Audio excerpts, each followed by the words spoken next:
I say prescient incendi. The United States has granted the Philippines their independence. Swears in Vice President Sergio Osmeña as If a president. prosperous and free democracy can be built in the Philippines, The Republic of the Philippines.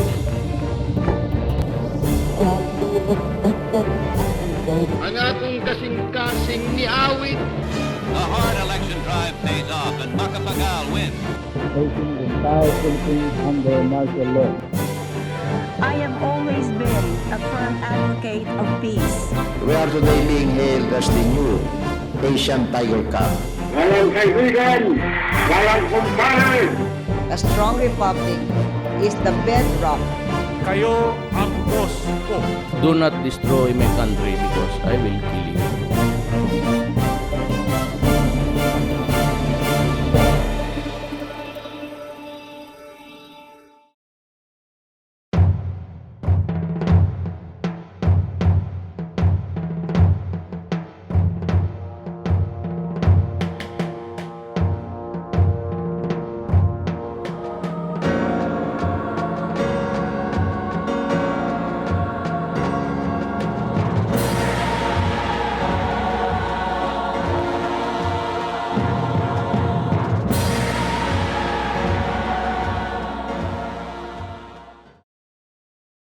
I, I, Corazon Aquino, Aquino, do solemnly swear do solemnly swear that I will faithfully that I will faithfully and conscientiously and conscientiously fulfill my duties fulfill my duties as President of the Philippines. as President of the Philippines. This is a bit of irony in that, because Cory wasn't at all interested in politics. No? And she was basically known as the wife of Ninoy, and she was always in the background because Ninoy was the rising star, in the Philippine politics.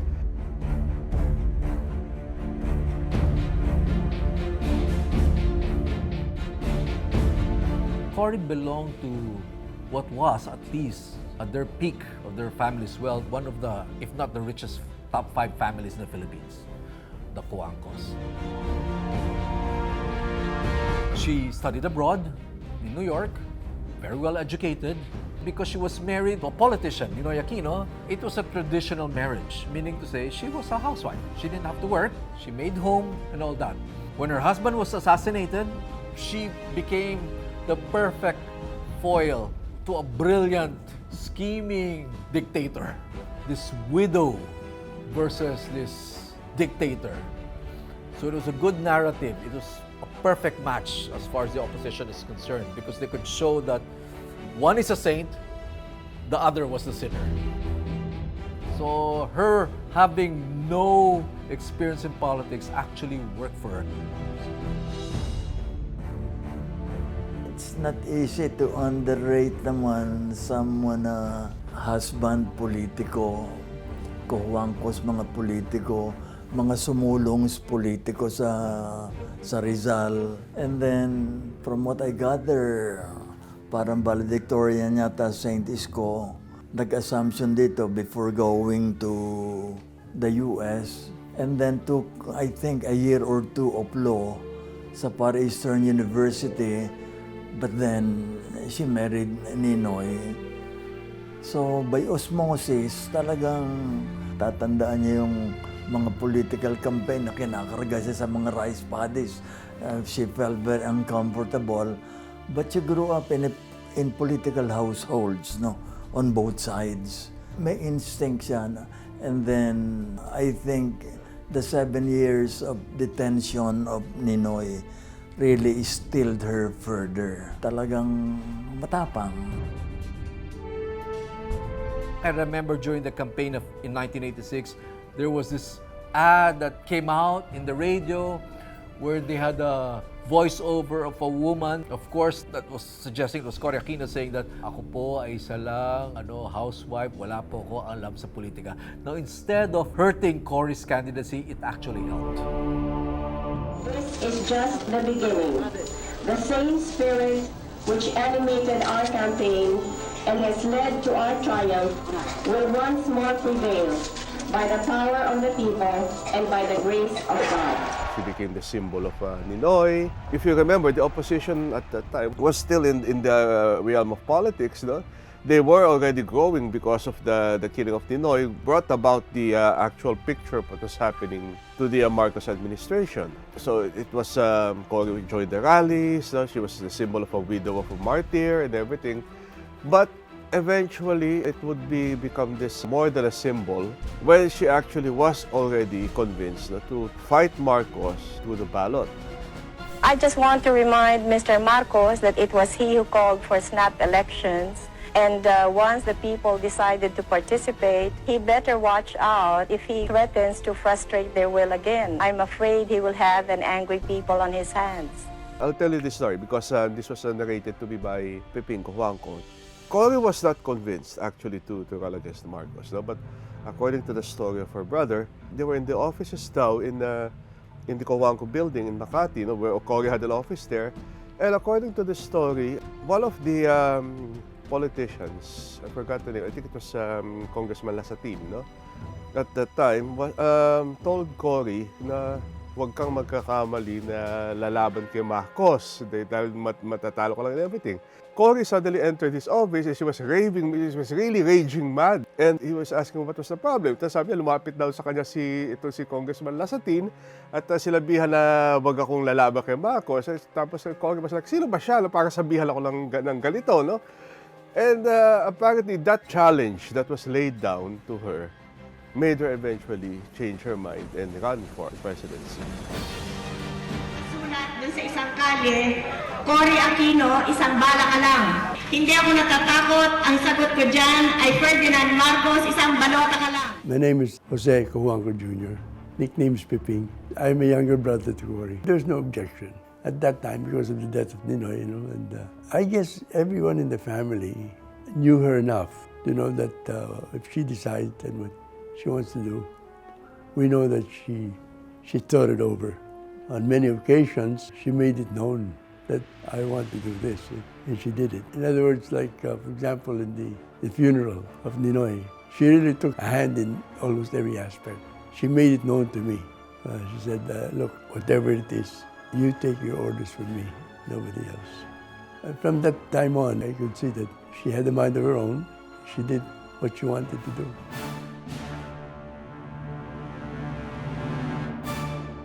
1978, that was the Laban campaign. Ninoy campaigned from Fort Bonifacio, had that memorable interview conducted by Ronnie Nathaniels. That was the first time I saw Cory Aquino sa Times Street, but only from afar, nandun sa gate. And then 1982, I visited the US and went to Boston for 10 hours. Magkasama kami nung araw na yon. Kwento lang siya ng kwento. Si Cory naman, nagtitimpla lang ng kape. So when she came home, after Ninoy was salvaged at the airport, she named me as one of the trustees of the Ninoy Aquino Foundation. So I started working closely with her. Pero ganun din, just another opposer of the regime. So it was a little surprising na early December 1985, Uncle Joby Salonga called me. Pamangkin namin. Nag-meeting kami kanina, yung opposition leaders. Ikaw ang napupusuan ni Cory na maging spokesperson niya. So okay, then pinatawag kami ni Joker. Kami ang kasama niya sa pag-register sa COMELEC. But that was an unusual case. Nag-register din si Doy Laurel.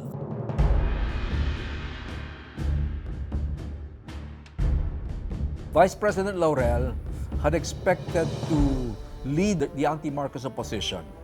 And because he was the leader of the anti-Marcos opposition, he expected that he would be the successor to Marcos when Marcos left. That didn't happen. He was supposed to run for the opposition, but many people went for Cory Aquino, the widow. They supposedly had a deal, and probably they did have a deal. But you know, things change. Because there are situations that you do not expect If Laurel had taken over and split their terms with Cory as allegedly planned, would Laurel have done a better job at preserving our democracy? I don't know. I don't know. All I know is at that time, what was critical at that point was to grow our democracy. And I think growing our democracy does not require good management skills. It required a symbol, a moral symbol. And that's what Cory Aquino provided. She went through 7 coup attempts. There were labor strikes that were crippling the economy. Considering that she was inexperienced, remember when she took up the reins of the presidency, she became a leader. Biruan nga namin sa Malacanang. Ewan ko sa inyo, pero ako, pinapractice ko ng pag nanalo siya na gringo. Gringo, gringo.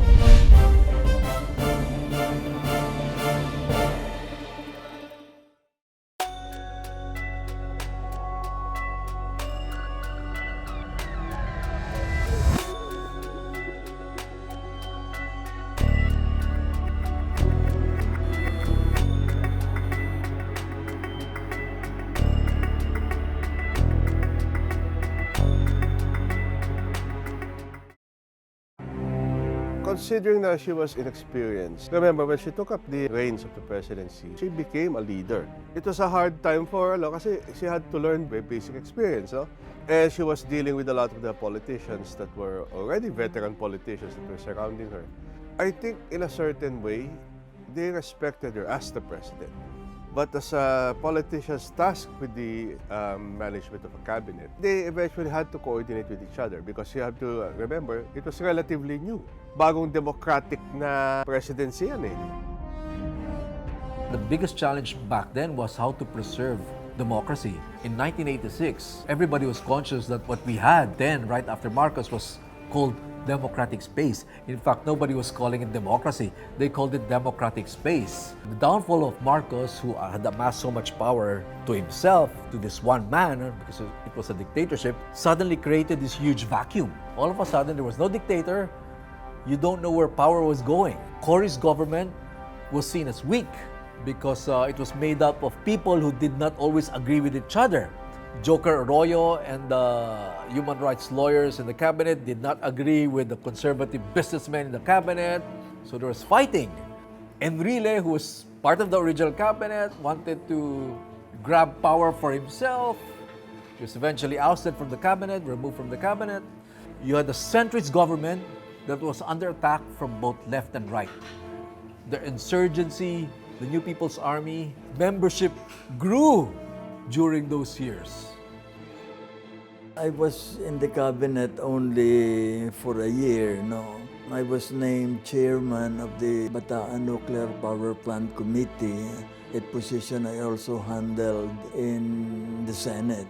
I remember among the first committees she created was the Committee on the Immediate Release of Detainees. Dahil tagal naming campaign line yan, palayain ang lahat ng bilanggong political, free all political detainees. So immediately, nag-meeting kami ang members ni Uncle Joby Salonga, Manong Johnny Ponce Enrile, General Fidel Ramos, Joker Arroyo, and myself. And si Manong Eddie Ramos was quiet. Pero si Manong Johnny was very emotional about it. I cannot explain this to my boys kung bakit palalayain siya na Joma season. Nag-umpisa na yung series of coup d'etats.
we inherited if your own people were shooting at you?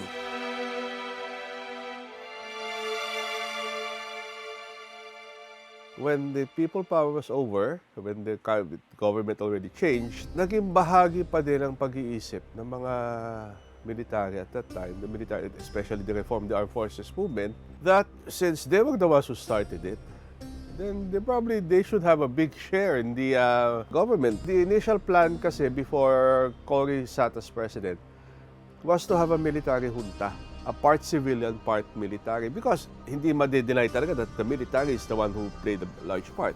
But because of what happened with people power, they realized that they couldn't do that.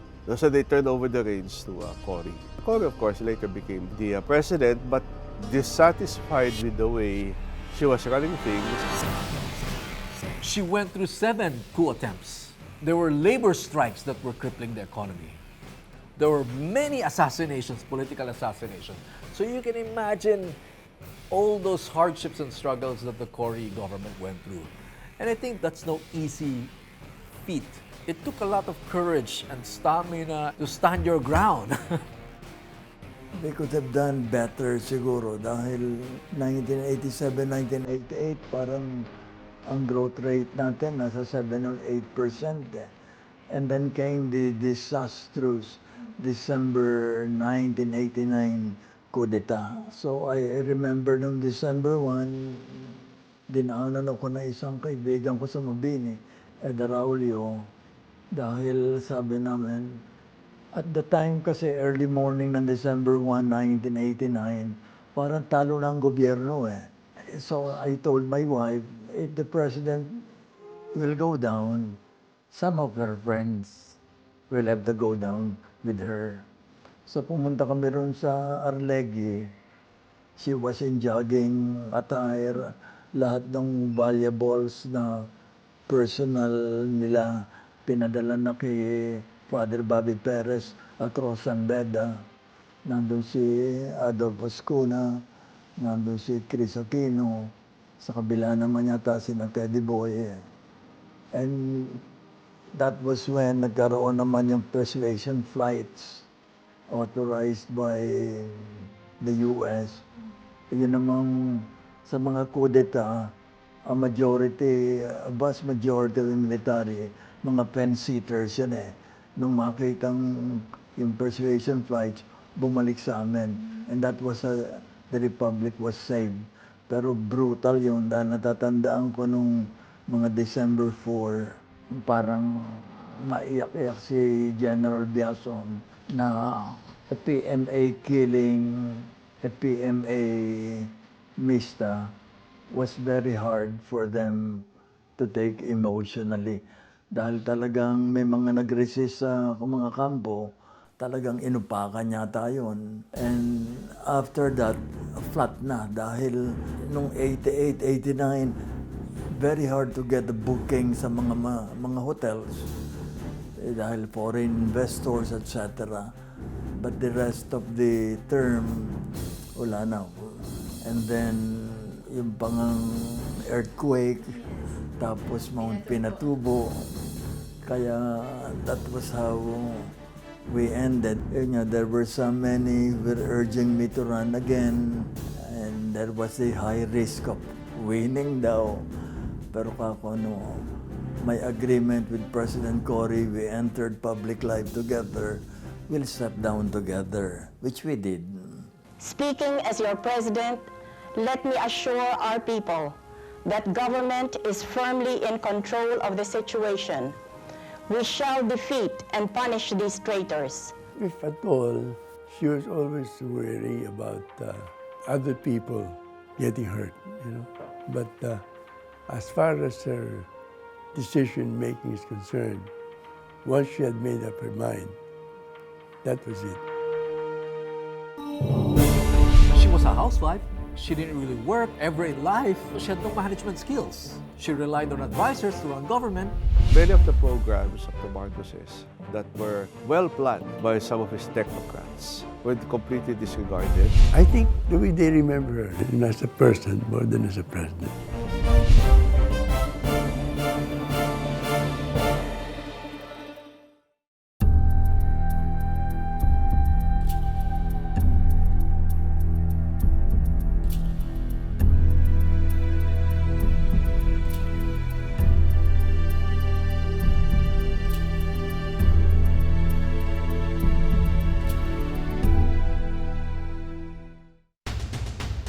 Cory was a moral leader.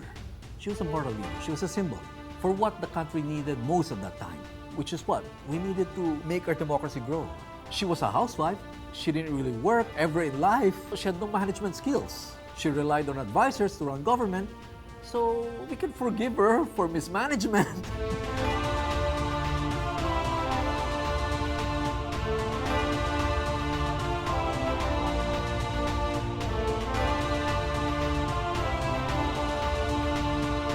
Pinatubo and the 1991 earthquake. No? Because these are acts of God. Hindi naman ito something that they prepared for, no? Because these two were really big disasters. No? And they were really caught flat-footed when this happened. And the military naman acted the way that they should. What was at the forefront was the military.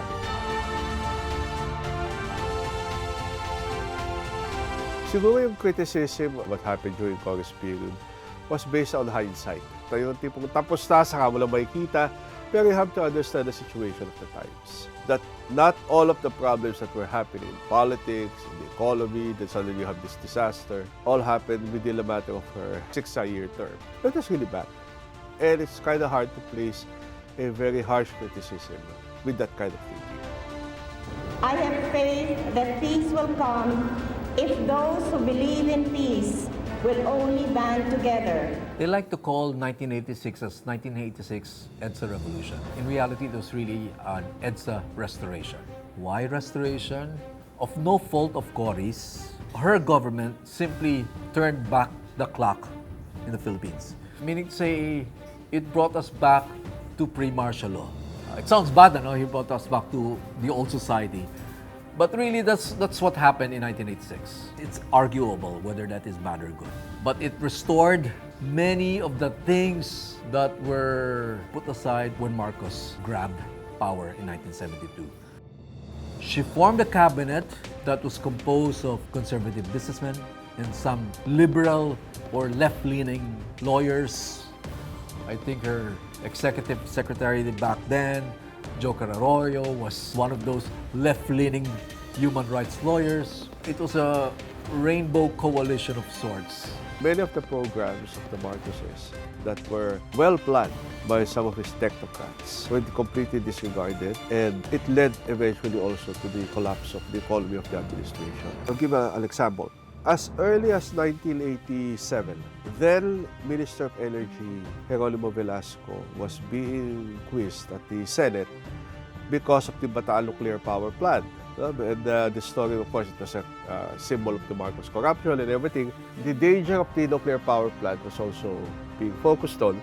And I was named chairman of the Bataan Nuclear Power Plant Committee, a position I also handled in the Senate. Kamukha doon sa issue yun, I, along with others, had long been a student of the problem. Magmula nung ma-expose noong mid-70s, kung paano yung kalokohan ni McCoy at ni Dicini. One big debate kasi noon is the repudiation of onerous debts. No? Kami, puro yun nga, ignore or repudiate those debts. Pero we were beaten by those who said we have to honor our debts if we are to remain our international credit standing. According to the story, that Jeronimo Velasco already was warning the senators that sooner or later we have to get the Bataan nuclear power plant going, because sabi niya, within a matter of years, the power plants all over the Philippines, because they were already more than almost 100 years old, would start to break down. But of course, being a Marcos crony and everything, Velasco's warning was not completely disregarded. And true enough, within a matter of years, it began with the Luzon power grid. The Luzon power grid suddenly collapsed, and no one knew why. They suddenly saw that the power plant was already failing at that time. And I think that later became the legacy of the Cory administration. 8-hour brownouts, 12-hour brownouts all over the Philippines.